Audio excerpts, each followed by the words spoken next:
How to make sure that China does not continue its current trajectory and surpass the West? The ability to shape global discourse is, of course, a key. And the third deadly sin, lust, is all about that power. One example is how media mogul Rupert Murdoch can control public discourse through the media empire that he owns. With hundreds of brands in traditional and new media in Australia, the UK, the United States, he can manipulate public opinion on any given topic. In May 2020, Sherry Markson, a host on Sky News Australia, which is owned by Murdoch, published an article on a tabloid owned by him, claiming China deliberately suppressed or destroyed evidence of the coronavirus outbreak, citing a Western government dossier. Immediately, she went on Fox News, owned by Murdoch, to talk about her investigation. She was also interviewed by right-wing Trump backers, including Steve Bannon, on the subject. Although her evidence was deemed insignificant by Western insiders, the media exposure has drawn wide international attention to her exposé.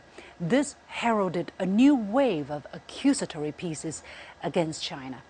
This pandemic came out of China, and it came out of China for a reason. Journalist and author Sherry Markson investigates the potential leak of the virus from the top-secret laboratory in China. Mystery surrounds the high-security lab at the Wuhan Institute of Virology that handles the world's most dangerous pathogens. Sky News Australia referred to her so-called documentary, What Really Happened in Wuhan, as revealing quote-unquote explosive revelations about the origin of COVID-19 without showing any solid evidence or conclusion.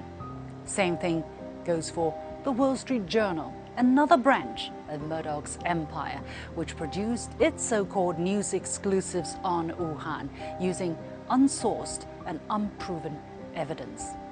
Sherry Markson also published a book called What Really Happened in Wuhan with the publishing house HarperCollins. Guess what? It's still Murdoch's. He was either your worst enemy or your best friend.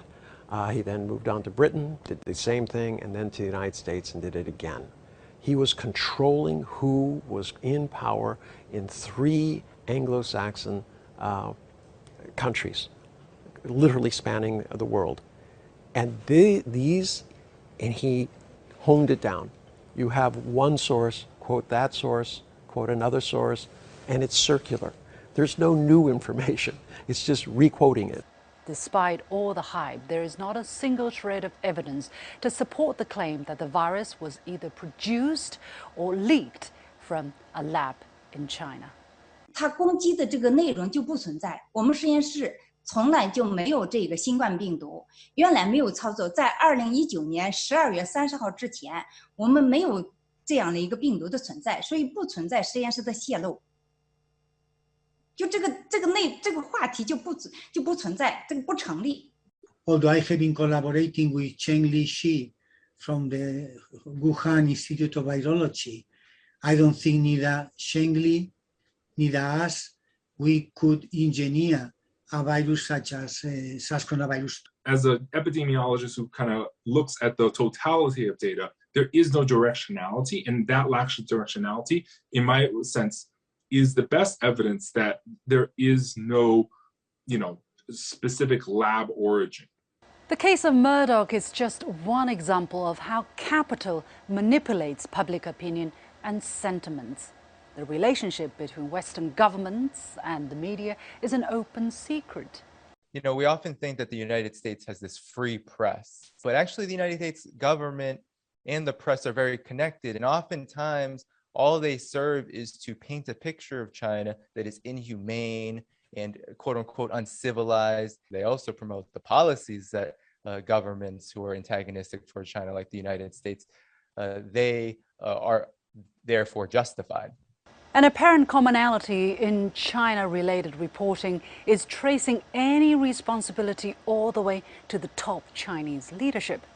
Any potential problems or abuse would be attributed to systematic directives with sinister intentions given from the very top. And so they're going to attack that system that is creating harmony, cooperation and progress inside China. This is what they want to undo. That's what this war is actually against, China's progress and its rise. And in order to undermine that, they have to find the source of that rise's strength. And that is exactly what they're doing by targeting the government, it's the leadership of the Chinese people,